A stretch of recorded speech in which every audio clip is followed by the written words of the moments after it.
বক্তব্যের টাইটেল হবে হুসাইনিয়ত আহলে বাইত। আমি ওই ব্যক্তির নাম মুখে উচ্চারণ করতে চাচ্ছি না, যেহেতু আমরা মসজিদে বসেছি, মাহফিল অনেক পবিত্র জায়গা, মসজিদ পবিত্র জায়গা।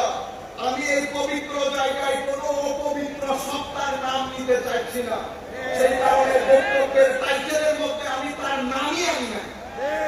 হুসাইনিয়ত আহলে বাইত, মুসলিম উম্মাহ এবং বর্তমান বিশ্ব, এটাই আজকের আমার টাইটেল।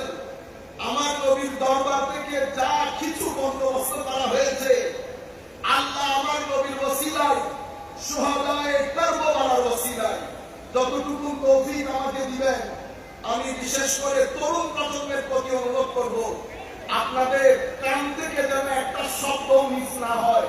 আপনারা এটা এখন শুনবেন, অতঃপর ঘরে গিয়ে এই বক্তব্য রেকর্ডে ধরে পরবর্তীতে শুনবেন। এরপরে আমরা এটার উপর ভিত্তি করে আমাদের জীবনযাত্রা আমরা মেথোডোলজি নির্ধারণ করব।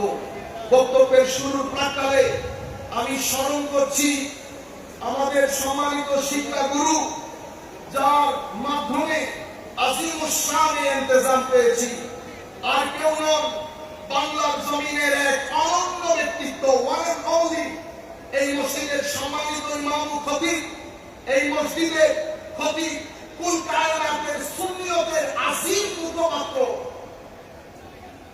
হুজুর আল্লামা জালালউদ্দিন আল কাদিরী রাহমাতুল্লাহি আলাইহি। আমরা আল্লাহর দরবারে দোয়া করি, আল্লাহ এই মাহফিলের ওসিলায়, শুহাদায়ে কারবালার ওসিলায় আপনি আমাদের উস্তাদকে জাযায়ে খায়র দান করেন, আহসানুল জাযা দান করেন, নিয়ামতুল বদন দান করেন, কবরের মধ্যে নূর দান করেন, হুজুরকে জান্নাতের লিবাস পরিয়ে দেন, হুজুরের কবরের মধ্যে জান্নাতের বিছানা বিছিয়ে দেন মাওলা, হুজুরের কবরকে মারকাজে নূর হিসেবে কবুল করেন। আরেকজন যার কথা না বললে অকৃতজ্ঞতা হবে, ওয়ান এন্ড অনলি, আল্লাহর দরবারে দোয়া করি, আল্লাহ এই সত্তাকে পৃথিবীর জমিন থেকে উঠানোর আগে আরো 10 জন সুফি মিজানের ব্যবস্থা যেন করে দেন। আমরা তোমার দরবারে তোমার রাসূলের ওসিলা দিচ্ছি, আলে রাসূলের ওসিলা দিচ্ছি, আপনি আমাদের চাচা সুফি মিজানুর রহমানকে হায়াতে তৈয়বা তগীরা তাহেরা দান করেন, সিহাতে কামেলা দান করেন এবং আহসানুল জাযা নিয়ামুল বদল দান করেন। সম্মানিত উপস্থিতি, আমরা এই যে পৃথিবী দেখছেন, আমাদের দৃষ্টিতে পৃথিবী অনেক বড়, ঠিক না? আমরা বলি বাংলাদেশ অনেক বড়, বাংলাদেশের পাশে ইন্ডিয়াতে গেলে বাংলাদেশের আয়তন ইন্ডিয়ার তুলনায় কিছুই, আমেরিকার তুলনায় বাংলাদেশ কিছুই না, একটা মহাদেশ। কানাডা যান, অস্ট্রেলিয়া যান, এই সব মিলে পৃথিবী, এই পৃথিবীর মধ্যে আটলান্টিক আছে, প্রশান্ত মহাসাগর, বঙ্গোপসাগর সব আছে। আপনাদের আমাদের দৃষ্টিতে, আমি তরুণ প্রজন্মকে বলছি, আপনারা মনে করেন, আমরা মনে করি ওয়াও অনেক বড়, ঠিক না? আপনারা জানেন সূর্য যেটা উঠে, যেটাকে আমি দূর থেকে দেখি, যেটার আলোতে আমরা আলোকিত হই, সেই সূর্যের মধ্যে আপনি যদি চান এই পৃথিবীর মতো 13 লক্ষ পৃথিবী সূর্যের ভিতরে ঢুকিয়ে দিতে পারবেন। সুবহানাল্লাহ। আমি আল্লাহ মহান, কত মহান সেটা আমি আপনাকে বুঝাইতে পারবো না, কিন্তু এতটুকুনের মধ্যে তরুণ প্রজন্মের একটা আইডিয়া হবে আমার আল্লাহ কত মহান।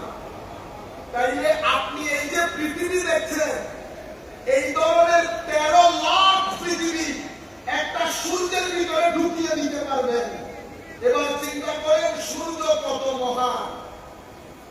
এই ধরনের বিলিয়ন সূর্য সৃষ্টি আমার আল্লাহ তৈরি করেছেন। মিল্কি ওয়ে একটা আছে, আমার সময় সংক্ষিপ্ত হেতু আমি ডিটেইলসে যাব না, শুধু টাচ দেব বুঝার জন্য আল্লাহ কত মহান। মিল্কি ওয়েস এর মধ্যে কত বিলিয়ন সূর্যের মতো সৃষ্টি আল্লাহ করে গেছেন। হিউম্যান মাইন্ড পাজল হয়ে যায়, হিউম্যান মাইন্ড হয়রান হয়ে যায়।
আল্লাহর দরবারে রাত দিন ফরিয়াদ করি, আল্লাহ একটু নৈকট্য দান করেন।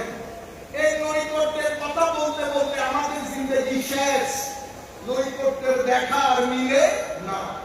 সম্মানিত উপস্থিতি, সেই কারণে আমরা আল্লাহর নৈকট্য প্রাপ্ত বান্দাদের সাথে থাকার চেষ্টা করি।